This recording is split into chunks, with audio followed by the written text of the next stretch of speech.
Dia pakai apa kan?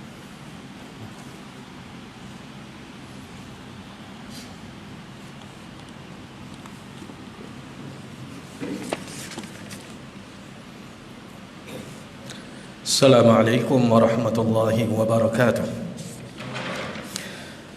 Bismillahirrahmanirrahim. Alhamdulillahi rabbil alamin. Wassalatu wassalamu ala asyrafil anbiya'i wal mursalin wa ala alihi wa sahbihi wa man tabi'ahum bi ihsanin ila yaumiddin.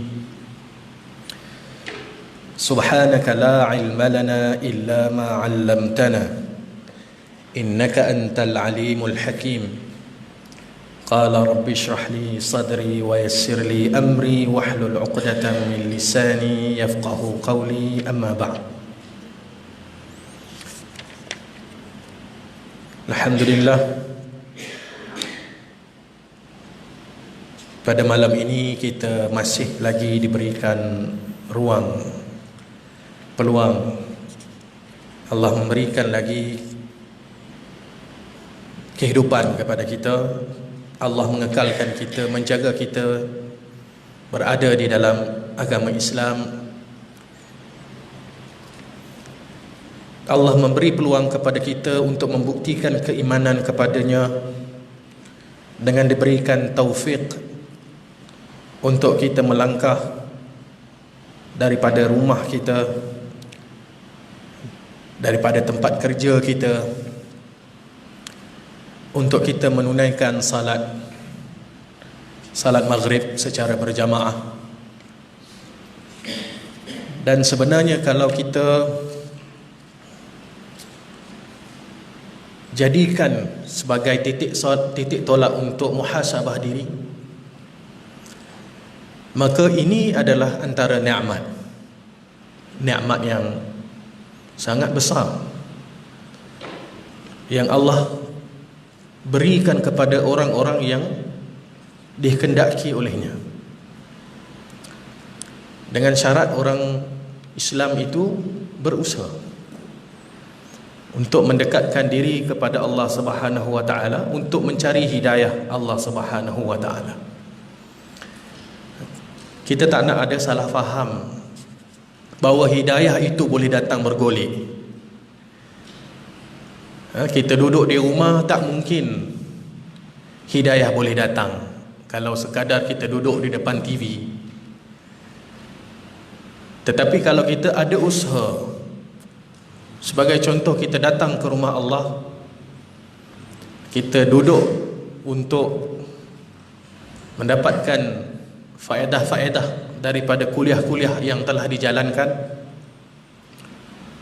Moga-moga apa yang kita catatkan, apa yang kita faham, kita cernakan di dalam kehidupan kita, itulah yang nanti akan menjadi penyebab mudahnya untuk kita mendapat hidayah Allah Subhanahu wa taala. Dan apabila Allah Subhanahu wa taala telah mengizinkan hidayah ini dimiliki oleh seseorang hamba, maka kita bertanggungjawab pula untuk menjaga hidayah itu. Jangan sampai hidayah itu hilang daripada kita semula. Sebab untuk kita mendapatkan hidayah, kita perlu membuktikan pengabdian kita yang sebenarnya kepada Allah Subhanahu wa taala. Dan setelah beberapa ketika kita membuktikan istiqamah kita, maka disitulah insya-Allah Allah akan memberikan hidayah. Bukan saja hidayah, Allah memberikan juga taufik. Taufik ini adalah kemudahan. Allah melorongkan kemudahan kepada kita untuk melaksanakan segala ibadah dengan hati yang rela, dengan hati yang redha, dengan hati yang suka. Tidak ada rasa berat, tidak ada rasa terpaksa ketika nak melaksanakan sebarang ibadah kepada Allah Subhanahu wa taala. Maka saya tegaskan sekali lagi, hidayah itu perlu dijaga, perlu dibelai, perlu dibaca, supaya dia terus hidup, terus subur, dan ia nanti akan membantu kita untuk jadi hamba Allah yang istiqamah. Bukan senang tuan-tuan untuk kita melangkah kaki ke rumah Allah Azza wa Jalla. Bukan senang. Kalau tidak ada mujahadah di dalam diri kita, kalau kita tidak teringat tentang banyak benda lah, antaranya mungkin ilmu-ilmu yang ada kita dapat daripada kuliah-kuliah ini, itulah juga yang menjadi pendorong. Semuanya bertitik tolak kepada selepas kita dapat hidayah, kita kena tengok juga macam mana kita menjaga iman kita. Kerana iman ini boleh saya katakan seperti bateri handphone. Okey. Apabila dia penuh, handphone kita okey lah. Kita boleh tengok YouTube, kita boleh WhatsApp. Tetapi bila baterinya lemah, handphone itu dengan sendiri beberapa kali dia akan memberi amaran bahawa bateri telah kurang, dan ketika itulah kita perlu cari charger untuk kita charge. Macam mana kita nak kenal iman kita lemah atau tidak? Apabila kita rasa malas, tidak bersemangat untuk melaksanakan solat contohnya, maka itu adalah tanda iman kita dalam keadaan yang lemah. Kerana mungkin kita pada hari itu disibukkan dengan kerja kita, kita tidak melakukan perkara yang kita lazim melakukannya selepas kita solat. Contohnya kita berzikir. Kerana zikir ini juga adalah punca kepada kuatnya iman kita.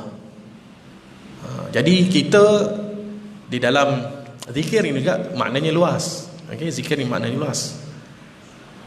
Kalau kita mengingati Allah dengan membaca Al-Quran, itu juga adalah termasuk dalam zikir. Kalau rasa iman kita lemah, zikirlah. Ucapkan subhanallah semasa memandu contoh. Kalau semayang subuh, biasanya kita akan bersegera untuk bertolak ke tempat kerja. Mungkin kita tidak tempat duduk bersama imam untuk kita berzikir. Kita ambil yang ringkas lah, istighfar, kemudian la ilaha illallah wahdahu la syarikalah. Lepas tu kita keluar bangun. Tetapi ruang masa yang ada semasa dalam perjalanan kita ke tempat kerja, di situlah kita gunakan untuk kita melengkapkan zikir kita tadi. Kita bertasbih, kita bertahmid, kita bertahlil, kemudian kita membaca ayatul kursi, kemudian kita membaca 3 kul, bagi melengkapkan zikir kita pada pagi itu. Kerana salat subuh adalah permulaan kehidupan kita. Kalau kita dah menyiapkan diri, memastikan zikir itu dilakukan seawal subuh, maka insya-Allah dengan izin Allah, segala zikir-zikir itu tadi mampu untuk menjadi penguat kepada keimanan kita. Okey, di samping kita kena sedar yang boleh melemahkan iman ini adalah maksiat. Okey, kena jaga juga dalam masa yang sama kita beramal untuk memperbaiki iman kita, tetapi dalam masa yang sama kita menjauhi perkara-perkara anasir-anasir yang boleh merosakkan keimanan kita. Bukan senang tuan-tuan. Kalau tidak ada dorongan ilmu, tidak ada nasihat, tidak ada peringatan, maka susah sebenarnya untuk kita istiqamah. Istiqamah ini adalah anugerah, tetapi dia mesti daripada usaha kita. Kalau kita tak nak, kalau contohlah, kalau kita dah baca Quran, kita dah zikir, tapi kita rasa masih lagi tak cukup, kita buka radio IKIM pagi tu kan, Kan ada motivasi pagi, ada tazkirah. Tazkirah juga mau'izah, al-wa'z, peringatan, nasihat, itu juga boleh menjadi penguat kepada iman kita. Okey, nak ingatkan kita. Pada malam ini, alhamdulillah, saya telah diamanahkan. Ustaz Fauzi telefon petang tadi dalam pukul 6.30 begitu. Okey, Ustaz Fauzi telefon saya masa tu masih lagi berada di Bandar Seri Putra. Baru keluar daripada sekolah, mengambil anak saya di sekolah sana. Jadi di sepanjang jalan tu saya terfikirlah, apa benda yang saya nak bagi kepada ikhwah dekat surah Mukhlisin pada malam ni. Alhamdulillah, tajuk yang saya nak kongsikan dengan tuan-tuan adalah berkaitan dengan persaudaraan iman dan Islam. Okay, hadis ini disusun, antara hadis yang disusun oleh Al-Imam Nawawi rahimahullah. Di dalam himpunan hadis beliau yang terkenal, iaitu Al-Arba'ina An-Nawawiyah, hadis 40 Al-Imam An-Nawawi. Al-Imam Nawawi ini mungkin ikhwah di sini mengikuti pengajian hadis, hadis 40 ni dengan Ustaz Talib, Ustaz Talib. Mungkin dah sampai hadis berapa? Dah banyak lah maksudnya. Tapi hadis yang saya nak ceritakan, yang nak saya huraikan pada malam ini, kita berpatah balik, iaitu pada hadis yang ke-13. Okay, berkaitan dengan bertajuk persaudaraan iman dan Islam. An Abi Hamzah Anas bin Malik radhiyallahu anhu, khadimi Rasulillah sallallahu alaihi wasallam, qala la yu'minu ahadukum hatta yuhibba li akhihi ma yuhibbu li nafsi. Daripada Abi Hamzah Anas bin Malik radhiyallahu anhu. Anas bin Malik radhiyallahu anhu disebut di dalam hadis ini khadim Rasulullah sallallahu alaihi wasallam. Khadim ni maksud dia adalah orang yang berkhidmat. Dia bukan tukang gaji, dia bukan amah, dia bukan hamba abdi. Khadim di sini bermaksud orang yang berkhidmat. Maksudnya dia datang kepada Rasul sallallahu alaihi wasallam dalam keadaan dia menawarkan khidmat kepada Rasulullah sallallahu alaihi wasallam. Dan khidmat yang diberikan kepada Rasulullah tanpa meminta sebarang pembalasan daripada Rasulullah, hanya berasaskan mahabbah, kecintaan kepada Rasulullah sallallahu alaihi wasallam. Anas bin Malik adalah antara sahabat yang paling rapat dengan Rasulullah sallallahu alaihi wasallam selain daripada Abu Hurairah. Abu Hurairah juga antara yang rapat dengan Rasul. Secara umumnya para sahabat mereka ini amat dekat dengan Rasulullah, kerana Rasulullah itu sendiri ibarat magnet. Di mana Rasulullah berada akan ada para sahabat yang duduk bersama dengan Rasulullah. Kenapa mereka melekat dengan Rasulullah sallallahu alaihi wasallam? Kerana mereka nak mendengar ilmu-ilmu yang Nabi nak sampaikan. Sehingga para sahabat ini mereka ada jadual. Siapa hari ini yang nak cuti duduk dengan Rasulullah? Siapa yang hari ini bekerja? Kemudian esok orang yang bekerja tu dia akan bercuti pula. Orang yang duduk dengan Rasulullah sallallahu alaihi wasallam yang pada hari itu dia pula yang bekerja bergili-gili.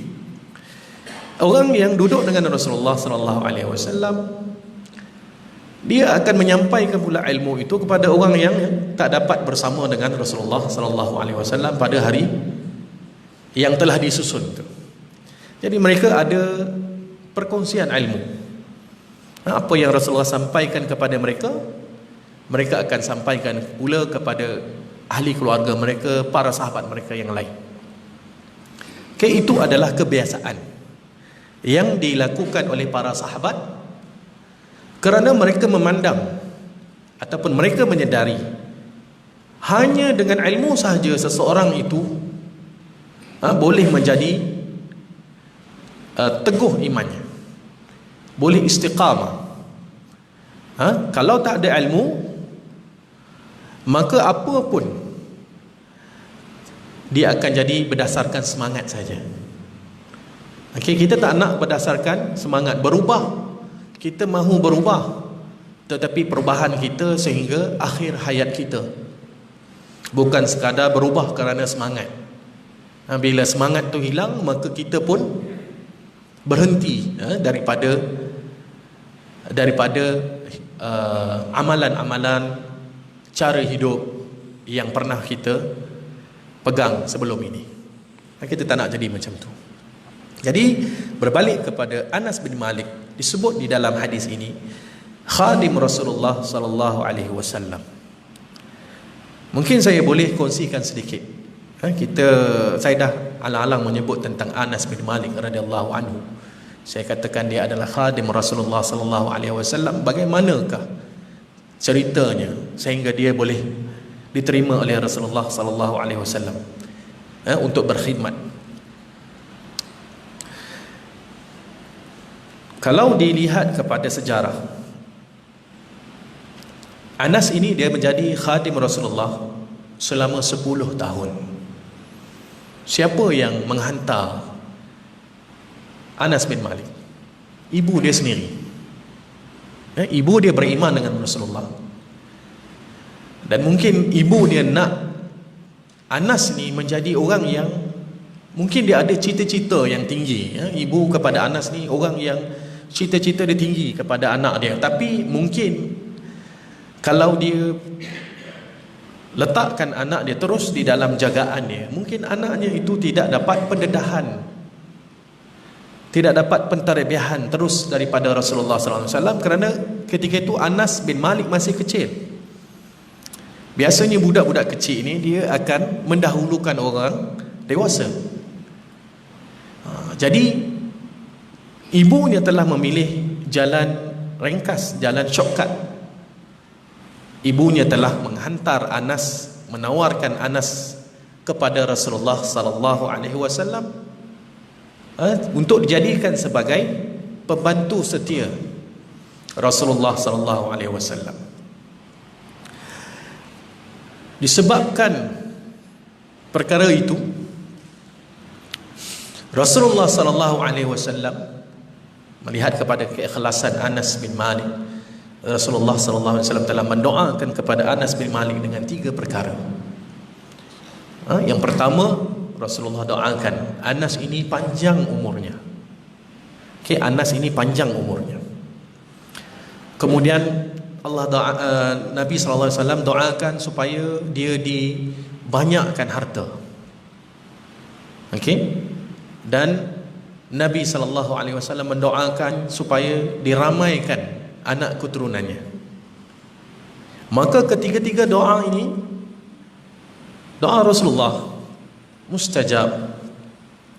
Ketiga-tiga ini berlaku di dalam kehidupan Anas, di mana diriwayatkan Anas ini meninggal pada umurnya 103 tahun. Dan anak keturunan Anas ini mencapai ratusan orang. Diriwayatkan sehingga 129 orang keturunan daripada Anas. Dan diriwayatkan juga Anas ini memiliki harta kekayaan yang sangat banyak, yang sangat luas, mempunyai tanah-tanah, kebun-kebun yang luas, sehingga orang tak mampu nak mengiranya. Kenapa Rasulullah sallallahu alaihi wasallam mendoakan kepada Anas bin Malik? Antara doa itu adalah harta yang banyak. Sedangkan harta ini sebenarnya dia adalah, pada saya dia adalah cubaan kepada manusia, ujian kepada manusia. Kerana Rasulullah sallallahu alaihi wasallam dah didik Anas ni, dunia ini bukanlah penyebab untuk dia melupakan akhirat.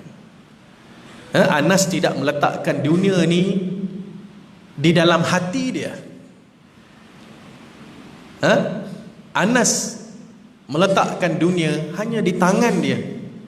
Hati dia tetap keutamaannya kepada Allah Subhanahu wa taala. Kiranya dunia ni di tangan saja. Walaupun harta dia banyak, tetapi dia tidak mengubah Anas radhiyallahu anhu. Jadi itu serba sedikit tentang sejarah ringkas Anas bin Malik. Qala, Nabi sallallahu alaihi wasallam bersabda, la yu'minu ahadukum, tidak beriman salah seorang daripada kamu. Tidak beriman di sini bukanlah maksudnya hilang iman seluruhnya, tidak. La yu'minu di sini bermaksud tidak sempurna iman seseorang itu. Hatta yuhibba li akhihi, sehinggalah dia mencintai, bermahabbah dengan saudaranya, ma yuhibbu li nafsi, seperti mana dia meletakkan mahabbah kepada diri dia. Kenapa saya menggunakan perkataan mahabbah? Kerana kalau saya nak meletakkan cinta dalam bahasa Melayu ni, dia banyak kan. Dia ada perkataan sayang, dia ada perkataan suka, dia ada perkataan cinta. Tetapi perkataan habba di sini ataupun mahabbah di sini ada makna dia yang tertentu. Okey, ada makna dia yang khusus yang telah diuraikan oleh Al-Imam Nawawi. Apa yang dimaksudkan dengan al-mahabbah? Habba di sini, mahabbah di sini apa yang dimaksudkan? Iradatul khair wal manfa'ah. Thumma al-murad al-mahabbah ad-diniyah lal mahabbah al-bashariyah. Ini yang dikatakan oleh Imam Nawawi, iaitu mahabbah ini ialah kecintaan. Kecintaan, iaitu bentuk kecintaan itu ialah menghendaki kebaikan dan manfaat diperoleh oleh saudaranya, dan ia berkaitan dengan kecintaan kerana agama, iaitu kerana Islam, bukan kerana kecintaan atas kemanusiaan. Maksudnya mahabbah ini adalah sesama orang Islam. Walaupun di dalam hadis ini ada syarah yang mengatakan bukan setakat kasih sayang itu sesama orang Islam, tetapi melebihi daripada itu, iaitu sesama manusia. Tetapi berdasarkan kepada ta'rif yang diberikan oleh Al-Imam Nawawi, Imam Nawawi mengkhususkan mahabbah ini adalah kecintaan sesama Muslim, sesama Islam. Okey, yang mana kita nak sebagaimana kebaikan, sebagaimana kelebihan, sebagaimana manfaat, yang mana kita suka kelebihan manfaat itu diperolehi oleh diri kita sendiri, samalah juga kita menyukai orang lain mendapat kelebihan manfaat yang sama. Maksudnya kita bukan nafsi-nafsi. Kalau kita sayang anak kita, kita sayang juga anak-anak rakan-rakan kita, sahabat-sahabat kita.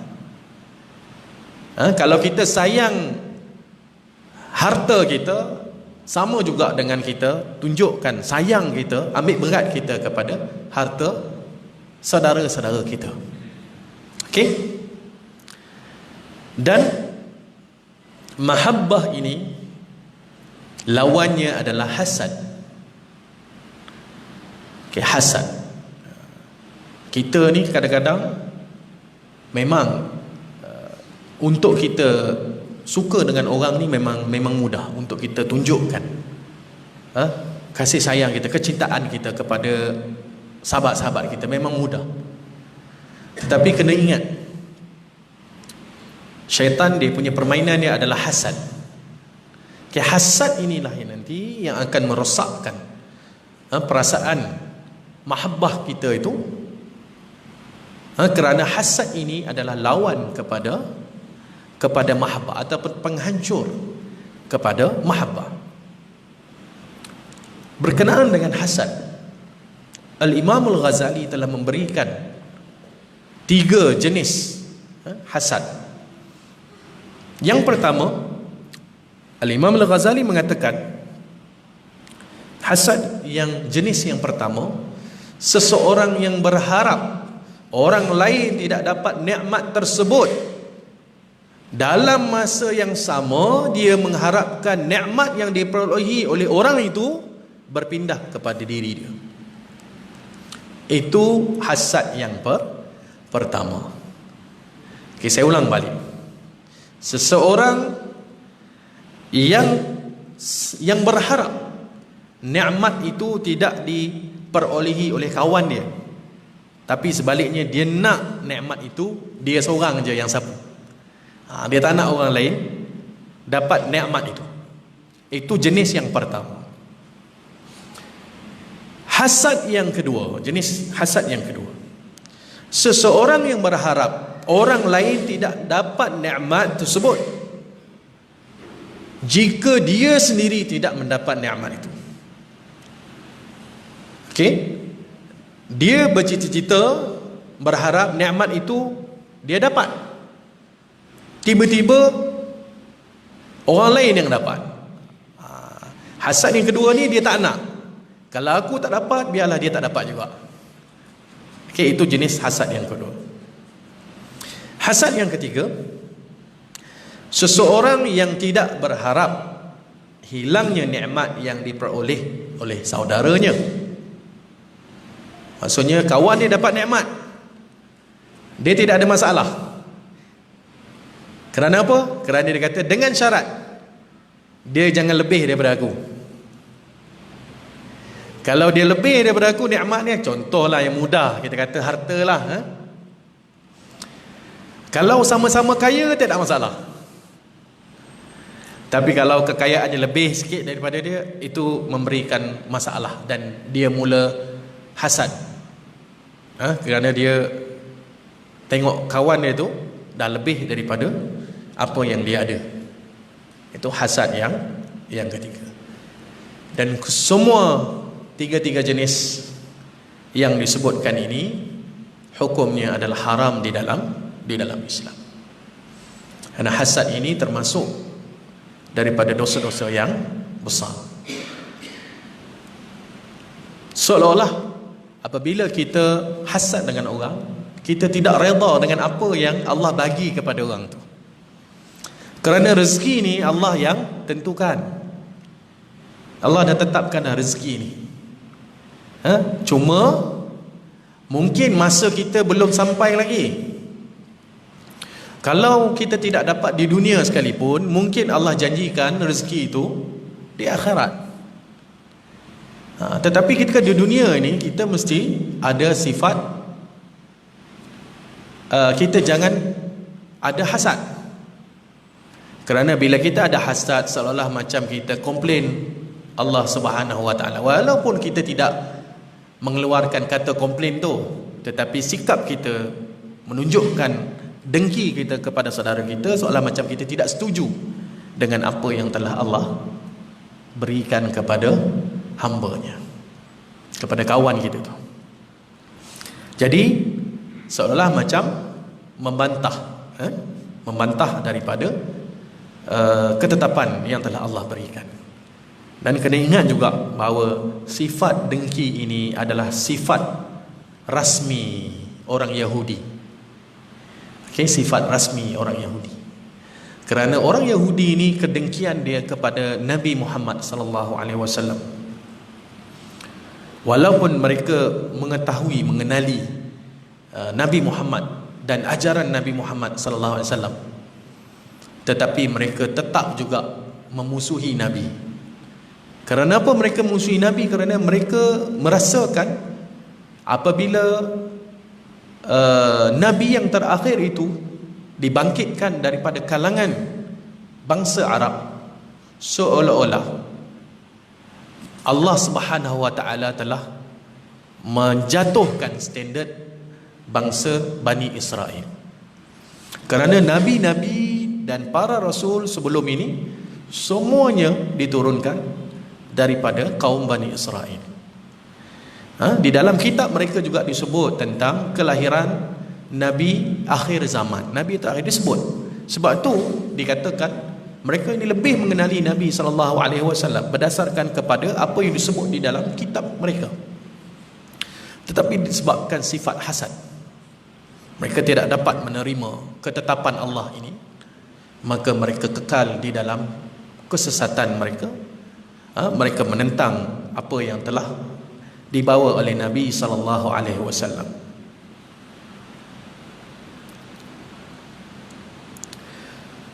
Ada dengki yang dibolehkan di dalam Islam, bukanlah secara total dengki ini diharamkan. Yang diharamkan di dalam Islam adalah yang bernama hasad. Hasad itu adalah dengki yang negatif, yang menyebabkan mudarat kepada orang lain. Tetapi ada satu istilah dengki di dalam Islam yang disebut sebagai ghibtah. Ghain ba ta ta marbutah, ghibtah. Apakah ciri ghibtah? Cirinya adalah dia tidak mengharapkan nikmat orang yang ada pada orang itu hilang. Dia tak mengharapkan nikmat itu tak hilang daripada orang yang dia dengki itu. Sebaliknya, dia menjadikan orang yang dia rasa ghibtah tu, rasa dengki tu, sebagai pemberi semangat, pemberi motivasi, untuk dia mencapai seperti mana yang dicapai oleh orang itu. Contoh, tak salah dengki dengan orang yang kaya. Kita biasa-biasa saja. Kalau kita tengok Datuk Alif Shukri contoh, itu mungkin yang kita nampak dekat media, orang yang antara yang kaya. Okey, mungkin saya bagi contoh yang lebih soleh lah. Contoh Tan Sri Mukhtar. Contoh, dia orang yang ke-14 kaya di Malaysia. Kita boleh rasa cemburu dengan dia, walaupun sebenarnya jauh sangat kita nak cemburu dengan dia tu. Tapi boleh rasa cemburu dengan Tan Sri Mukhtar Bukhari. Bukan cemburu nak menjahanamkan dia punya perniagaan dia. Bukan kita boykot roti Gardenia sebab kita dengki dengan dia. Aku memang tak makan roti Gardenia ni sebab entahlah, tak tahulah nak kata. Sebab apa dia cakap macam tu? Sebab dia ada mungkinlah. Sebab kita tak ada isu dengan roti Gardenia. Setakat ni lah tak ada isu dengan roti Gardenia. Tetapi ada orang ni dia tak boleh. Kenapa? Dia menyampah sangat dengan Mukhtar, Tan Sri Mukhtar. Kenapa? Kerana dia kaya. Tapi kalau dia menjadikan Mukhtar itu sebagai contoh untuk mencapai kekayaan, kalau tak sama macam dia pun mungkin kerja ataupun usaha yang dibuat sama macam yang dibuat oleh Tan Sri Mukhtar, itu tidak ada masalah. Itu tidak ada masalah. Dalam Islam tidak melarang seseorang itu untuk menjadi kaya. Malah kekayaan bagi orang yang kekayaan itu, yang saya katakan tadi, kekayaan itu tidak berada di dalam hatinya, tapi sebalik kekayaan itu hanya berada di tangannya. Orang yang kaya yang begini adalah orang kaya yang memberi manfaat kepada Islam. Kerana orang kaya yang begini, orang kaya yang munsif, orang kaya yang sedar bahawa kekayaannya itu bukanlah untuk diri dia semata-mata, tetapi kekayaan itu adalah untuk dikongsikan bersama dengan masyarakat Islam yang lain ataupun dikongsi dengan orang Islam, dengan orang tak kira Islam ataupun bukan Islam. Okey, maka ini tidak ada masalah, malah digalakkan. Okey, malah digalakkan. Jadi tidak ada masalah. Jadi dengki yang ni saya katakan tadi, selain daripada yang tu, selain daripada kekayaan, mungkin kita pergi kepada sudut ibadah. Contoh, kalau kita tengok orang tu sahabat kita, mungkin kita kenal daripada ahli qaryah, ahli surau, kita tengok dia istiqamah. Okay, istiqamah, datang awal. Contoh, saya tak masukkan siapa tuan-tuan, contoh je ni contoh datang awal, dia kemudian lepas dia salat tahiyatul masjid, dia duduk pula untuk membaca Al-Quran. Contoh, jangan pula kita dengki, kita tengok selipar dia, dah sampai mamak ni, kita sorok sebelah selipar dia, sebab kita rasa menyampah sangat dengan dia. Ataupun kita tunjukkan kita nak berlumba-lumba dengan dia, sedangkan dia relax je. Kita yang lebih-lebih nak menunjukkan siapa yang lebih hebat. Tak, kita tak boleh buat macam tu. Kalau kita nak bersaing dengan dia, kita bersaing, jadikan dia sebagai pencetus semangat. Kalau dia boleh buat begitu, maka kita pun boleh buat begitu. Dia boleh datang awal, kita pun boleh datang awal, tanpa kita rasa untuk memudaratkan dia.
Hadis daripada Ibnu Umar radhiyallahu anhuma, Nabi sallallahu alaihi wasallam bersabda, la hasada illa fisnatain, tiada dengki melainkan pada dua perkara, kepada dua orang.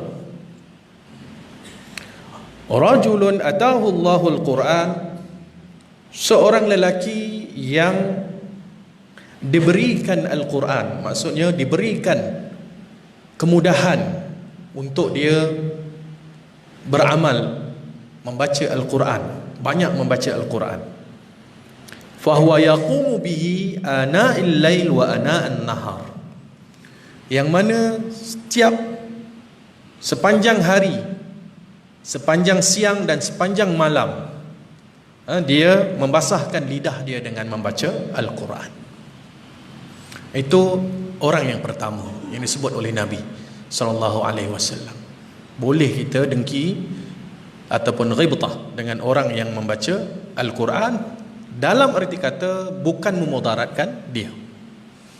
Dan yang kedua, rajulun atahu Allahu malan, seorang lelaki yang Allah berikan harta, fahuwa yunfiquh, yang mana lelaki kaya itu telah membelanjakan, menginfakkan harta dia ana al-lail wa ana an-nahar, sepanjang malam dan sepanjang siang.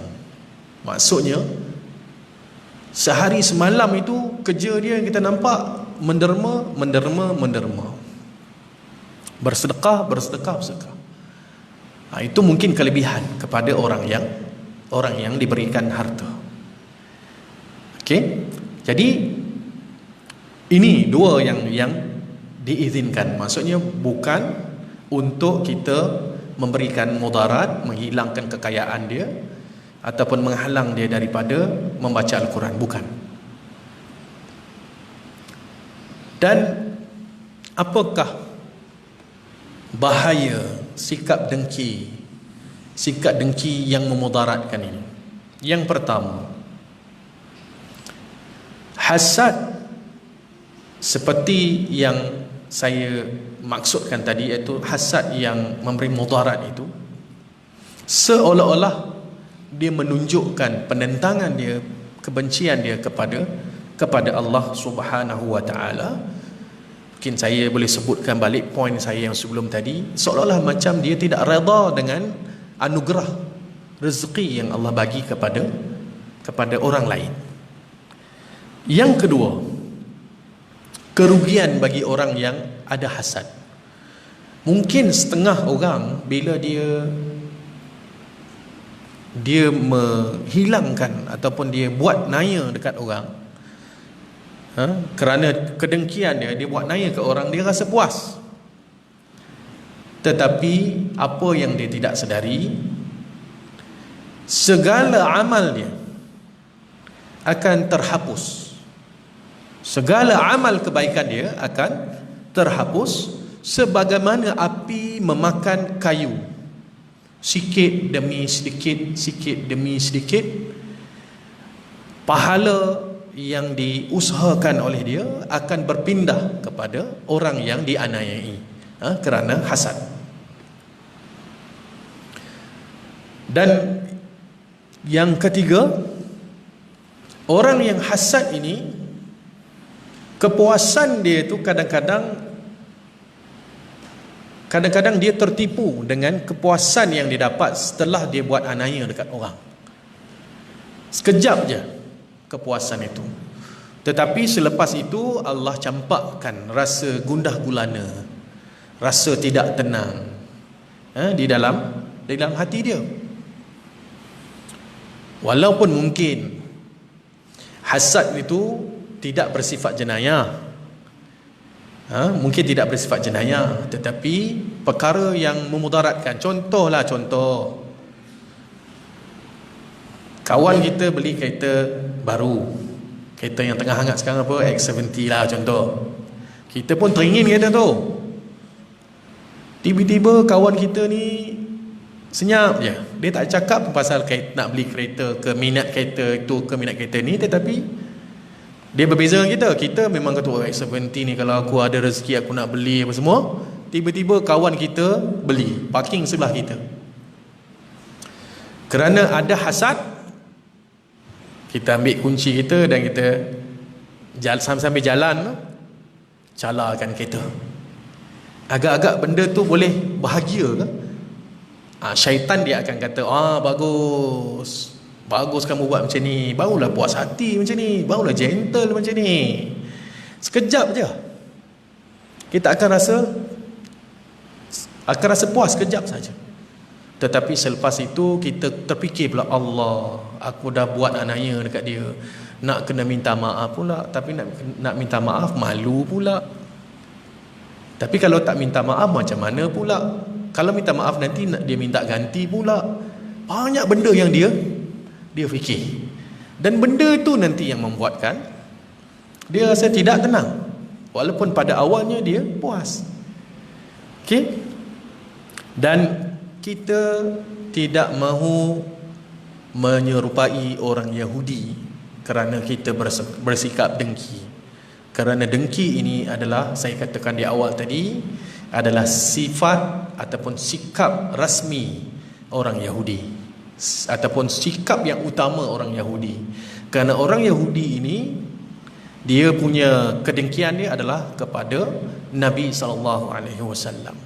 Dia seolah macam menentang, kenapa Allah bagi Nabi yang terakhir ini bukan daripada Bani Israel, tapi sebaliknya daripada bangsa Arab yang tak tahu asal usulnya. Dan bangsa Arab ketika itu adalah bangsa yang tidak terkenal. Okay, bangsa yang tidak terkenal. Tapi kenapa Allah bangkitkan Nabi dan Rasul terakhir daripada bangsa ini? Dia orang dengki, dia orang question benda tu. Dan kita bila tahu itu adalah sifat rasmi orang Yahudi, kerana kita tahu dia adalah sifat rasmi Yahudi, maka kita kata, aku tidak mahu menjadi seperti orang Yahudi yang sifat dengki mereka itu besar di dalam diri mereka. Dan sifat dengki orang Yahudi ini kepada orang Islam, termasuklah orang Nasara, adalah sehingga hari kiamat. Sebagaimana yang kita maklumi, mereka inilah nanti kemuncaknya nanti apabila turun Al-Masihud Dajjal, mereka lah nanti yang akan mendokong Al-Masihud Dajjal. Mereka nanti akan menjadi pembantu kepada Al-Masihud Dajjal untuk memerangi orang Islam. Ketika itu memang Al-Masihud Dajjal ini, Allah bagi dia adalah ujian, adalah tanda-tanda besar hari kiamat, yang mana Allah Subhanahu Wa Taala izinkan Al-Masihud Dajjal ini memberikan nikmat dan memberikan mudarat sebagai ujian kepada umat Islam di akhir zaman. Dan akhirnya nanti Nabi Isa, kemudian Al-Imam Mahdi, mereka akan berperang melawan Masihud Dajjal dan tentera-tenteranya. Tentera-tenteranya adalah kaum Yahudi, sehingga kan diceritakan, disebut di dalam hadis, pokok-pokok memberitahu, batu-batu memberitahu di mana tempat sembunyi orang-orang Yahudi. Contohlah menyorok di batu besar, batu itu akan memberitahu, oh sini ada Yahudi sini, sehingga mereka tidak boleh lari ke mana-mana. Benda ni kita tak boleh nak bayangkan lah, sebab ini disebut di dalam hadis. Benda ni belum berlaku lagi. Saya rasa wallahu ta'ala alam sempat atau tidak kita, wallahu ta'ala alam. Tetapi Nabi SAW meminta kita berdoa supaya diberikan perlindungan daripada fitnah Dajjal. Setelah kita tahiyat akhir, setelah kita sampai innaka hamidum majid, ada doa di situ sambungan kepada tahiyat kita, disunatkan untuk kita baca. Antaranya adalah untuk dilindungi diri kita ni daripada azab kubur dan juga daripada fitnah Masihud Dajjal. Okey, dan walaupun kita tidak pasti bila akan berlaku benda tu. Dan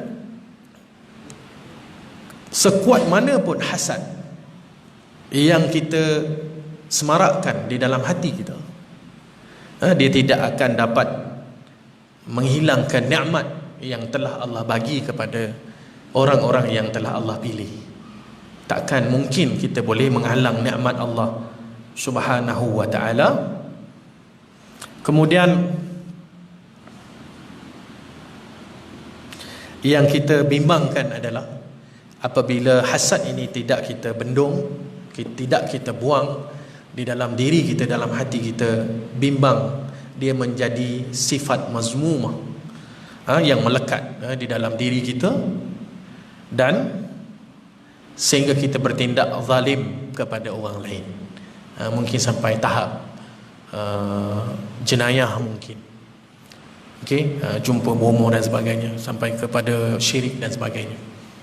Okey, jadi menunjukkan kasih sayang, mahabbah, kecintaan kepada saudara kita, antara perkara yang boleh kita buat adalah menghilangkan sifat hasad dalam diri kita. Barulah kita dengan mudah, dengan senang kita menunjukkan rasa mahabbah kita, kasih sayang kita, kecintaan kita kepada saudara-saudara kita yang lain. Saudara-saudara kita itu umum lah. Mungkin saudara kita itu adik-beradik kita, mungkin jiran-jiran kita, mungkin rakan sekerja kita, mungkin anak-anak kita, mungkin ibu bapa kita. Kerana dengki ni dia boleh berlaku pada semua orang.